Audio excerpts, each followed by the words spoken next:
Number one, add value, not to pander to Bob Bird, who's standing across the way from me here, but you have to add value when you're communicating with people on LinkedIn. A good way to do that is when you're sending messages to people through LinkedIn, when they send you an invitation, or if you're just going to blast out a message, do something that adds value to them. One of the things I picked up from Endless Referrals was ask people who would be a good referral for them. It allows them to talk about themselves. It allows you to learn a little bit more about them. And whether you ever do business or not, you've got the first stage of a relationship created. So add value in any way you can. A second way to add value is through LinkedIn Signal. Now, we are all used to the Facebook update, and LinkedIn has essentially taken that formula and popped it into the LinkedIn update, where you can comment on things, you can like things, and for a long time this wasn't a very useful tool because there was no way of searching updates. It was like throwing spaghetti at the wall and let's see what sticks.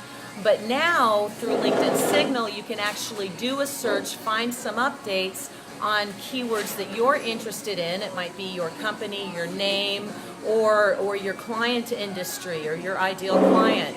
So that is definitely a new way to add value. So once in a while, just like you would on Twitter or Facebook, put something out there that can bring added value to a potential client and maybe attract them to your profile, get them to connect with you.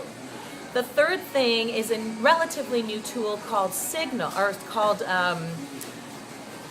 the third thing is a relatively new tool called Skills. And what Skills allows you to do is put the skills that you're particularly good at in your profile. But beyond that, it gives you a whole new listing of keywords, which you can use to optimize your profile. It can give you a whole new list of keywords that you can use to search on Signal, again, for ideal clients, for prospects, for strategic partners.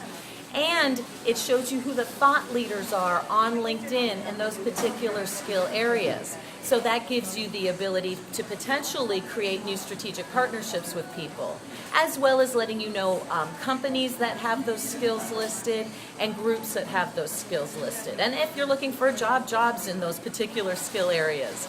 So those would be my top 3 tips on how to use LinkedIn a little bit more skillfully.